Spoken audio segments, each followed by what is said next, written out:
Salve, salve, gente boa! E aí, tudo bem? Seja bem-vindo, seja muito bem-vindo aí ao canal. Nesse vídeo falaremos a respeito do seguinte: uma esperança que nasce todo dia. Vem comigo até o final aí, sai não!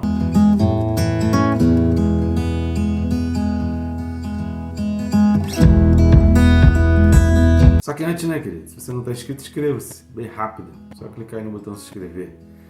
E clica no sininho para que você seja notificado a cada vídeo novo. Curta, comenta, compartilha. Pensa no seguinte, que você pode estar sendo um grande instrumento de Deus para abençoar a vida de alguém. Já imaginou? Talvez você nunca tenha se imaginado como alguém que abençoe outras pessoas e através de um compartilhar, de um simples vídeo, você pode transformar para o bem a vida de alguém, trazer a luz, trazer um incentivo para a vida de alguém. Então, nos ajuda nessa missão de ir pelo mundo e pregar o Evangelho, e a gente pode fazer isso através de alguns cliques. Muito obrigado para você que já está fazendo, e eu te agradeço aí se você que ainda não fez, puder escolher um vídeo, talvez não esse, mas algum outro vídeo, já que esse é o 10º livro da Bíblia que a gente está estudando versículo a versículo. Não é legal?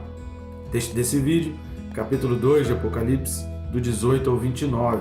Carta de Jesus Cristo à igreja em Tiatira, registrada em Apocalipse 2, do 18 ao 29, que diz assim: Ao anjo da igreja em Tiatira escreve: Estas coisas diz o Filho de Deus, que tem os olhos como chama de fogo e os pés semelhantes ao bronze polido. Conheço as tuas obras, o teu amor, a tua fé, o teu serviço, a tua perseverança e as tuas últimas obras, mais numerosas do que as primeiras. Tenho, porém, contra ti o tolerares que essa mulher, Jezabel, que a si mesmo se declara profetiza, não somente ensine, mas ainda seduza os meus servos a praticarem a prostituição e a comerem coisas sacrificadas aos ídolos. Dei-lhe tempo para que se arrependesse. Ela, todavia, não quer arrepender-se da sua prostituição. Eis que é próstito de cama, bem como em grande tribulação os que com ela adulteram, caso não se arrependam das obras que ela incita. Matarei os seus filhos, e todas as igrejas conhecerão que eu sou aquele que sonda mentes e corações, e vos darei a cada um segundo as vossas obras. Digo todavia a vós outros, os demais de Tiatira, a tantos quantos não têm essa doutrina, e que não conheceram, como eles dizem, as coisas profundas de Satanás. Outra carga não jogarei sobre vós. Tão somente conservai o que tendes até que eu venha. Ao vencedor, que guardar até o fim as minhas obras, eu lhe daria autoridade sobre as nações, e com cetro de ferro as regerá, e as reduzirá a pedaços como se fossem objetos de barro. Assim como também eu recebi de meu Pai, dar-lhe-ei ainda a estrela da manhã. Quem tem ouvidos, ouça o que o Espírito diz às igrejas. Então, mais uma carta aqui de Jesus Cristo, das 7 cartas registradas no Apocalipse. Essa é uma carta de Jesus, como a gente já falou aqui, a uma localidade que era considerada a menor, talvez a de menos importância, mas que é a que mais Jesus fala, é a maior carta dentre as 7. Esse vídeo a gente vai falar a respeito da recompensa. Nós já falamos dos elogios, já falamos das críticas, nós vamos voltar em alguns detalhes no próximo vídeo, mas nesse vídeo nós vamos nos ater na recompensa. Eu quero deixar aqui para você uma palavra de incentivo, antes de mais nada, e quero que você preste bastante atenção nisso, que há momentos na vida que a gente pensa em desistir, mas a gente precisa olhar para isso daqui, e principalmente quando diz ao vencedor, e a gente sair de cada vídeo desse que fala do vencedor, e a cada vez que a gente lê essa palavra dizendo do vencedor, a gente entendendo que a gente é o vencedor e que Deus nos fez para vencer. Deus está fazendo um alerta que existirão os vencedores e existirão os perdedores. E a gente tem a opção, Deus está te dando a oportunidade. Repare aqui quando a gente falou da crítica, Deus fala, eu dei tempo para se arrepender, eu dei oportunidade para se arrepender. Todavia, Deus fala por 2 vezes, olha, todavia, tanto para um quanto para outro, Deus fala, todavia, não se arrependeram. Ou seja, Deus está dando tempo, Deus está dando oportunidade, Deus fala, Deus se comunica, Deus mostra, Deus ministra no coração. Então nós temos a oportunidade de escolher o destino que a gente quer. As recompensas aqui, né, dessa carta a Tiatira, elas na realidade elas começam aí no versículo 24. que quando fala os demais de Tiatira. Então eu quero que você entenda o seguinte, querido, pode ainda muita gente dentro de igreja, pessoas que estão à frente de igreja, te decepcionar, te causar frustração e você entender que está seguindo por um rumo que você olha pela Bíblia, não é pela tua cabeça, não é pelo teu achismo, não é envolvido nas ideologias desse mundo. Pelo contrário, se você está vendo igrejas, líderes e crentes envolvidos com ideologias desse mundo, com agendas da ONU 2030, com EGS, com ODS, pessoas envolvidas demais nessas imposições, ideologias que o mundo traz e desfazendo as coisas da Bíblia, se pela Bíblia você identifica que você está meio que um peixinho fora dessa água, dessa água suja, dessa imundícia de doutrinas de Balaão, dessas doutrinas de Jezabel, dos nicolaítas, que pervertem a mente, que levam o ser humano para a idolatria, para a imoralidade, para práticas sexuais ilícitas. A gente tem um vídeo aí falando sobre práticas sexuais ilícitas, assista os vídeos referentes a Gálatas 5, para você entender um pouco isso. Vale a pena assistir todos os vídeos ali que a gente tem aí no canal correspondentes a Gálatas 5. Então vai aí no canal, dá uma olhada sobre isso. Se você vê isso, você está se indignando com isso e pela palavra você está vendo que essas coisas estão erradas, você se encaixa dentro desses demais aqui de Tiatira. Então quem sou eu? Eu sou esses demais aqui em Tiatira, que não tem essa doutrina. Aqui Jesus está falando dos gnósticos, né? Não são agnósticos. Agnósticos negam todo tipo de conhecimento e gnósticos é o oposto. Os gnósticos entendiam que para você vencer Satanás você precisava ter um envolvimento, você precisava entrar profundamente nas obras, conhecer os rituais, praticar os rituais, e ali dentro dos rituais você vencer Satanás. Jesus fala, foge disso, essa é furada, cara, isso é furada, não se mete nisso, não se envolve em práticas ocultistas, esotéricas, não envolva-se nisso, não se mistura isso. A tua vida, você não foi chamado para isso. E aí Jesus está falando, aqueles que não se deixaram levar por isso, que não se envolveram nessas coisas profundas de Satanás, outra carga não jogarei sobre vós. Todavia, tão somente conservai o que tendes até que eu venha.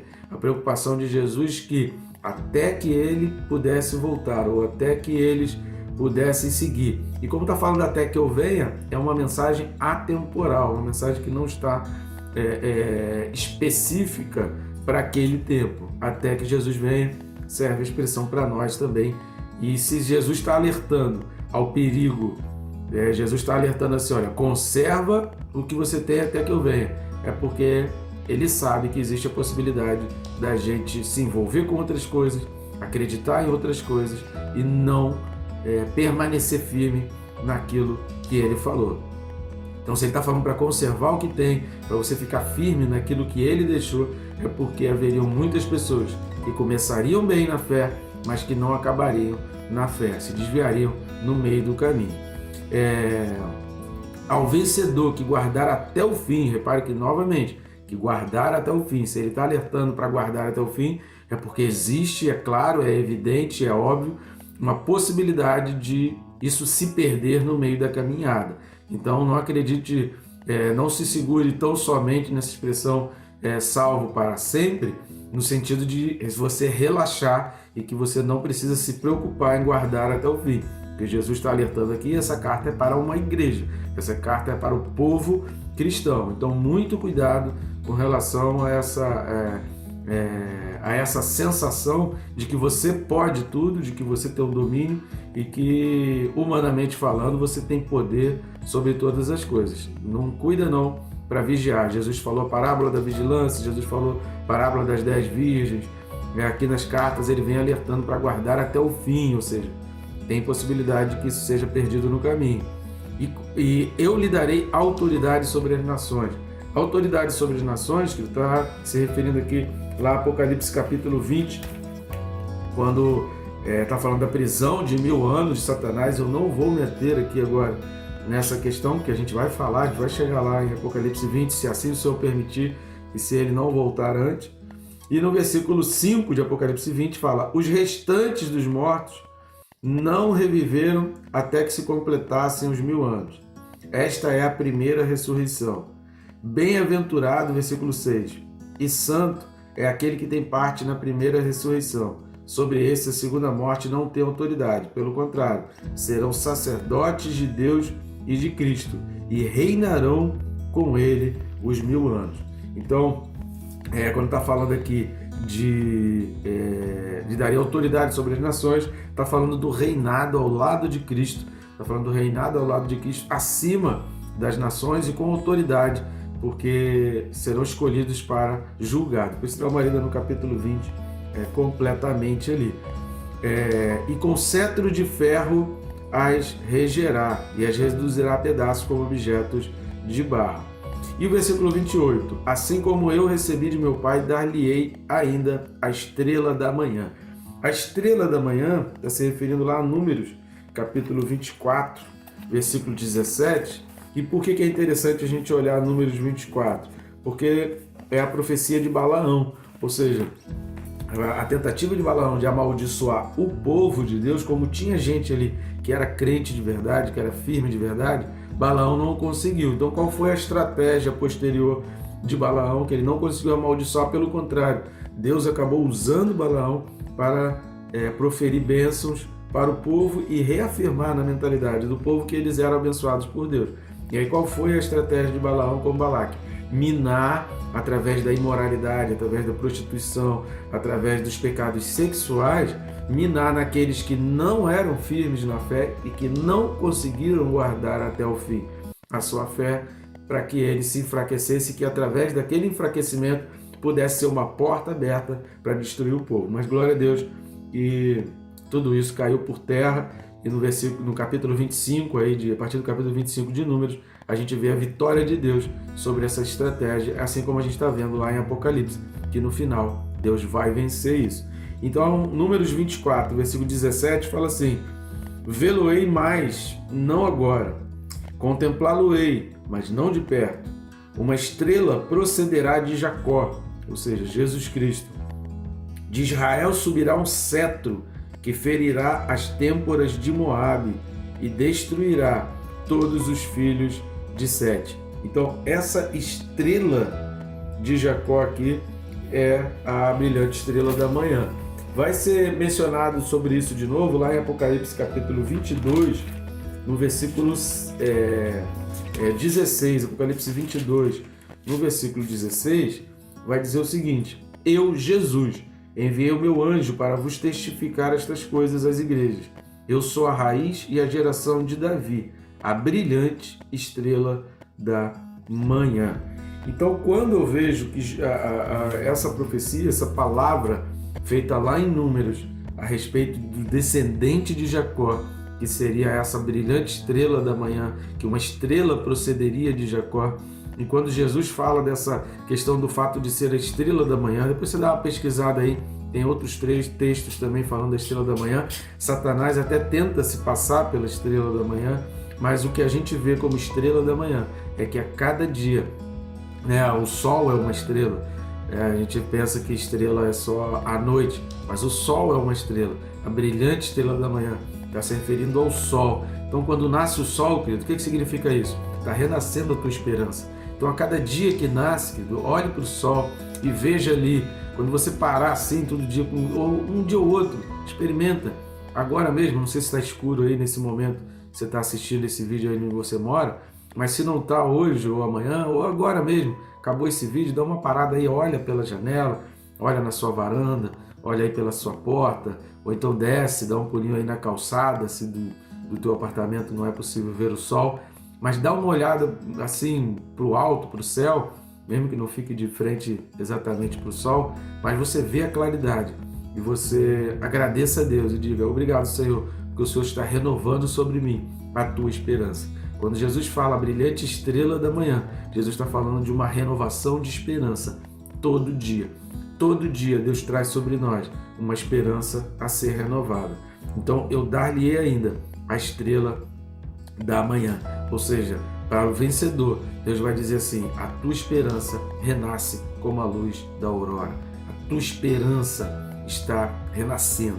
Acredite, confie na esperança, porque a estrela da manhã é Cristo Jesus. Então, esse Cristo Jesus que renova a tua esperança todo dia, Jesus está prometendo aqui, dizendo: se você guardar a tua fé até o fim, se você não se permitir entrar nos pecados da imoralidade sexual, da perversão, da pornografia, da pederastia, da lascívia, se você não entrar na idolatria, não fizer ídolos para si e guardar a fé até o fim, independente daquilo que te acusarem ou que forem contra você, se você for até o fim, você estará ao lado de Jesus Cristo e essa estrela da manhã não vai se apartar nunca da tua vida.